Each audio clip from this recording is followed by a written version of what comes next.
નમસ્કાર મિત્રો, વેધર ઇન્ફોર્મેશનમાં આપનું સ્વાગત છે અને હું છું પરેશ। ખાસ કરીને આજના વિડીયોમાં આપણે માહિતી આપવાની છે તરબૂચ, ટેટી અને બાગાયતી પાકોની। આમ જોવા જઈએ તો અત્યારે આપણે જે આ માવઠાની જે શરૂઆત થઈ છે, આ માવઠાના રાઉન્ડમાંથી આપણે મુક્ત થશું પછી આપણે શું કરવું એની ચોક્કસથી માહિતી આપશું। પણ મહત્વની વાત એ કરવાની છે કે અત્યારે ઘણા બધા બાગાયતી પાકોમાં પણ ફ્લાવરિંગ લાગેલું હશે અને એમાં ખાસ કરીને આંબાના બગીચાઓ હોય, ચીકુના છે, બીજા અન્ય બગીચાઓ છે જેની અંદર ફ્લાવરિંગ લાગેલું છે। એ સાથે જે આપણે રોકડિયા પાક તરીકે ટેટી અને તરબૂચનું વાવેતર થાય છે અને અત્યારે ટેટી અને તરબૂચની સિઝન છે એ પીક ઉપર ગણાય છે। ઉનાળા દરમિયાન ટેટી અને તરબૂચનું પણ ઉત્પાદન છે આપણે વધુ પડતું આવતું હોય છે।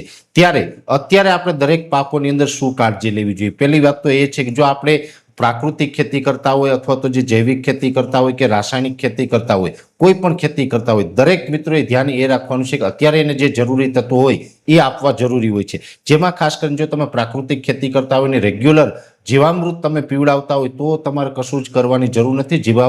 જીવામૃત પીવડાવો છો તો તમામ પ્રકારના તત્વો છે એના દ્વારા મળી જતા હોય છે। માની લે કે આપણે મોટાભાગના ખેડૂતો ગુજરાતની અંદર એવા છે કે જે પ્રાકૃતિક ખેતી નથી કરતા, ડાયરેક્ટ રાસાયણિક ખેતી કરે છે, એટલે કે એગ્રોમાંથી ખાતરને દવાને લઈને વપરાશ કરતા હોય છે। જો આવું આપણે કરતા હોય તો આપણે અમુક અલગ અલગ તત્વો જે વાપરેલા હશે, જેમ જોવા જઈએ તો આપણે પાયાના ખાતર તરીકે NPK એટલે કે નાઇટ્રોજન, ફોસ્ફરસ, પોટાશ વાપરેલું હોય। પાછળથી ઘણા બધા ખેડૂત ભાઈઓ છે એ ક્યાંય ને ક્યાંય સેકન્ડરી ન્યુટ્રિયન્ટ તરીકે કેલ્શિયમ, મેગ્નેશિયમ, સલ્ફર જેવા ખાતરનો વપરાશ કર્યો હશે।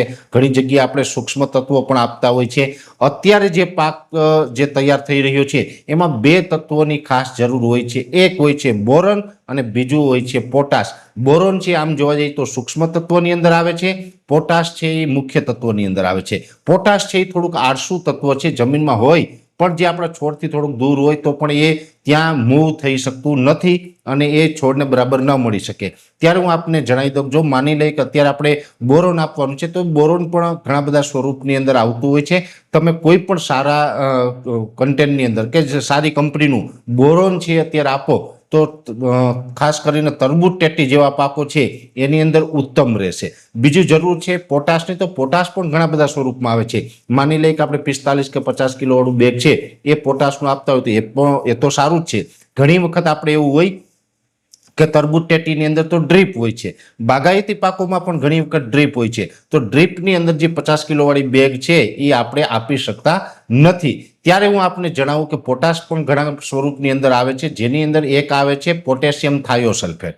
જે પોટેશિયમ થાયોસલ્ફેટ આવે છે, આમ તો ઘણી બધી કંપની છે લિક્વિડ ફોર્મમાં પણ બનાવે છે અને પોટેશિયમ થાયોસલ્ફેટ છે એ આપણે ડ્રીપમાં પણ આપી શકાય છે અને જેમાં તરબૂચ, ટેટી હોય, બાગાયતી પાક હોય, દરેક પાકની અંદર વાપરી શકાય છે। અલગ અલગ જે પોટાશ આવે છે એમાંથી આપણે સતત 2-3 વર્ષથી જે પરિણામો લઈ રહ્યા છીએ એની અંદર પોટેશિયમ થાયોસલ્ફેટનું ખૂબ સારું પરિણામ મળે છે। એટલે એ દરેક કંપની બનાવે છે, કોઈ પણ સારી કંપનીનું આપણે વાપરી શકાય। એટલે અત્યારે આપણે તરબૂચ, ટેટી હોય અથવા તો બીજા બાગાયતી પાક હોય એની અંદર પોટેશિયમ થાયોસલ્ફેટ અને એની સાથે બોરોન આપવાનો આગ્રહ રાખવો। જો આવી રીતે કરશું તો આપણો પાક છે એ આપણે સારો એવો લઈ શકશું, જેમાં ખાસ કરીને પાકની જે ગુણવત્તા સુધારવી છે, એનું કદ વધારવું, વજન વધારવું, સારી ક્વોલિટીનું બનાવવું, એની સ્વીટનેસ લાવવી, અલગ અલગ પ્રકારના ઘણા બધા ફાયદાઓ છે આપણે આનાથી થતા હોય છે। એટલે ખાસ દરેક ખેડૂત ભાઈઓને અમે ભલામણ કરી રહ્યા છીએ કે કોઈ પણ કંપનીનું તમે વાપરતા હોય તમે વાપરી શકો છો। જીવામૃત આપતા હોય તો બધા કરતાં બેસ્ટ, તો તમારે કંઈ આપવાની જરૂર નથી। એ ન આપતા હોય તો પોટેશિયમ થાયોસલ્ફેટ